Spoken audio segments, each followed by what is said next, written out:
Hello दोस्तों, हमारे विनी blog में आप सभी का स्वागत है। और आज हम पानी वारने के लिए आए हैं। हमको तो हिंदी नहीं आती है, तो भी हिंदी बोल रहे हैं। आज हम आए हैं खेत पे वो पानी वारने के लिए। એટલે આપણે पानी तो चालू કરી નાખ્યું है, थोड़ू थोड़ू आवे है, ज़्यादा नहीं आता है पानी, थोड़ा थोड़ा आ रहा है। ये देख लो आप, ये पानी चल रहा है हमारा। हमने सवार में वेले उठ के चालू कर दिया था। अब तक हमने 2 केरे पाए हैं। आप सभी का स्वागत है हमारे मिनी व्लॉग में।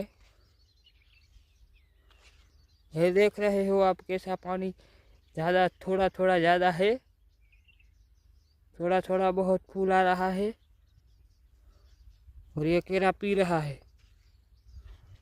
हमको हिंदी तो नहीं आवड़ता है, थोड़ा थोड़ा आवड़ता है, तो भी बोलता है।